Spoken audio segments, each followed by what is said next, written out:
Fala aí, pessoal, salve torcedor tricolor, começando a semana e já com pré-jogo aqui no canal do Lessa, mais tarde do que normalmente vocês estão acostumados, só consegui gravar esse pré-jogo agora, mas a partir deste momento você vai acompanhar todas as informações de Ceará e Fluminense, um jogo importantíssimo que pode garantir o Flu na Libertadores no ano que vem. Ainda na fase pré, mas é o primeiro passo para o objetivo maior, para o principal objetivo, que é conseguir essa vaga direta na fase de grupos da Libertadores, e ela pode vir, inclusive, já na rodada seguinte, depois do jogo de hoje, contra o São Paulo. Mas é um passo cada vez. Primeiro, vamos falar da partida de hoje. Então, todas as informações a partir de agora. Eu tenho certeza que você já vai chegar largando o dedo aqui no like, se inscrevendo no canal se você não está inscrito. Por favor, se inscreva aí.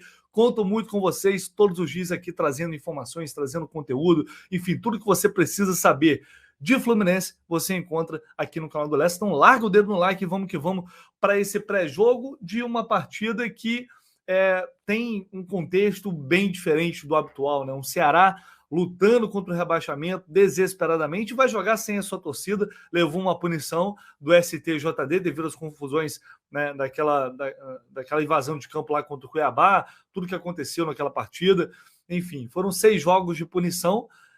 Vai jogar hoje ainda no Castelão, mas com portões fechados, depois vai ter que mandar as partidas por pelo menos 100 quilômetros de Fortaleza, mas hoje vai ser no Castelão. E o Fluminense tem um detalhe importante, que sempre que joga como visitante, com portões fechados no Campeonato Brasileiro, ele costuma se dar bem. Venceu o Corinthians em 2005 1-0, o Atlético 3-0 em 2014, Atlético Paranaense, e o Avaí 3-0 em 2022. Nesse contexto, tinha um clube levar a punição, né? Então, assim, por enquanto, está com 100% de aproveitamento. E hoje vai ter mais uma oportunidade. Martinelli, que joga muito, geralmente, com portões fechados, é mais uma chance da gente ter hoje mais uma grande atuação aí do Martinelli.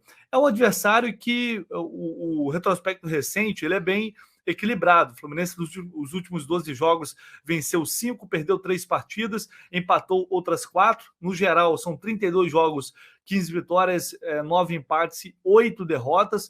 O Fluminense tem uma vantagem boa aí no retrospecto geral, todos os confrontos. E, evidentemente, que enfrentar um time na zona do rebaixamento nunca é fácil. Sempre é muito complicado. Então, o Fluminense tem que fazer o seu jogo, porque a pressão está muito com o Ceará. Assim, eu até falei isso semana passada, que se o Ceará tivesse hoje jogando para o seu torcedor, com a presença do público, se o Fluminense sai na frente, a torcida ia se virar contra o time da casa. Então, assim, por um lado, para eles, em tese, jogar com portões fechados na casa do rival, do visitante, como visitante, é bom, né, que você não tenha a torcida contra você, mas talvez, dependendo do que acontecer na partida, seja até melhor para o Ceará. Claro, vai depender da postura do Fluminense, mas não há por que não acreditar num bom resultado hoje, numa boa atuação, porque o time vem crescendo depois de um momento ruim, de uma fase ruim, vem crescendo novamente, conseguiu um grande resultado contra o Corinthians fora de casa, uma vitória muito expressiva, que eu acho que deu moral para o elenco, para esse restante de Campeonato Brasileiro, que é muito importante, garantir essa vaga no G4, buscar também, por que não, a terceira posição, porque se você tem uma premiação bem maior, né, mais de 5 milhões de reais a mais se você conseguir esse terceiro lugar. Então, acho que essa reta final ela não tem por que ela ser arrastada, não tem por que ela ser monótona. O Fluminense tem que buscar esses resultados, tem que buscar uma classificação, a melhor classificação possível e garantir logo essa vaga na fase de grupos, que pode vir depois de uma vitória de hoje e também contra o São Paulo no final de semana. Antes de falar da provável escalação do Fluminense, vamos ouvir o que o Germán Cano falou à Flu TV sobre essa partida muito decisiva contra o Ceará. Correr, marcar, brigar.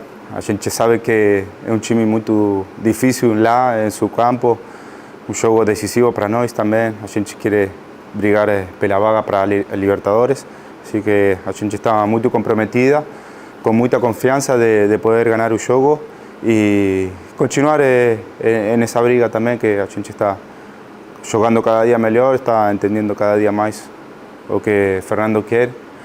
Agora é preparar tudo para fazer um grande jogo. O interesse que teve, viajou, vai ser opção para o Fernando Diniz, que não terá também o Lucas Calegari, né, que infelizmente lesionou a coxa esquerda no jogo contra o Corinthians. Então a tendência é que o Cristiano entre ali na lateral esquerda. E essa deve ser a única mudança do time para o jogo de logo mais, e realmente não tem por que fazer muitas mudanças além disso. O Fluminense deve ir a campo com Fábio, Samuel Xavier, Nino, Manuel e Cristiano, ia falar Crissil, mas agora é Cristiano, enfim, André Martinelli, Iago e Ganso, John Ares e Germancano. É uma equipe que vem buscando entrosamento com a entrada do Iago no meio de campo, vem evoluindo bastante dessa forma. Eu estou gostando, pelo menos, do que eu estou vendo do Fluminense, desde que o Diniz tomou essa decisão de escalar o Iago ali como volante. Lembrando que hoje o Felipe Melo conseguiu, né, levar o terceiro cartão amarelo no banco de reservas, enquanto o Corinthians está fora, portanto, dessa partida contra o Ceará, não vai poder entrar no segundo tempo,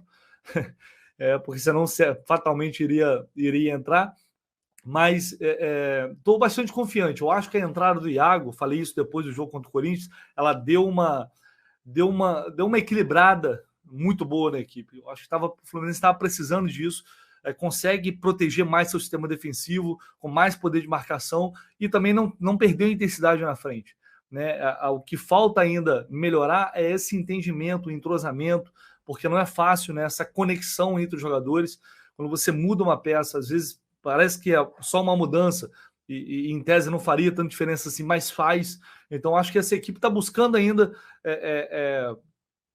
esse melhor entendimento conjunto do jogo, com essas novas peças, principalmente o Iago entrando no meio de campo. Então hoje vai ser mais uma prova difícil, vai ser mais um grande desafio, mas eu tenho certeza que o Fluminense está preparado para buscar essa vitória contra o Ceará. Esses 3 pontos seriam maravilhosos. Há poucos dias atrás, a gente falava que vai ter 2 jogos muito difíceis fora de casa, Corinthians, Ceará, não dá para contar com 3 pontos aí, então 3 já foram. Se conquistar esses 3 agora, seria maravilhoso, porque depois vai ter São Paulo e vai ter o Goiás dentro de casa, diante do seu torcedor. E o Ceará, a gente terá um Ceará pela frente aí num momento muito difícil, não só pela questão da punição, mas porque o Lúcio Gonzalez, que era o treinador até a última rodada, foi demitido, a pressão é muito grande, e ele tem desfalques também. No departamento médico tem um monte de gente. O Richard, ex-jogador do Fluminense, Lindoso, Matheus Peixoto, Lucas Ribeiro, John Vasquez, Mendonça, que é um dos principais jogadores do Ceará, e o Messias, né? E o Luiz Otávio está suspenso, ou seja, a dupla de zaga titular do Ceará na temporada está fora, e é uma dupla muito forte fisicamente, né? Uma dupla que tem muito entrosamento, e eles não vão jogar.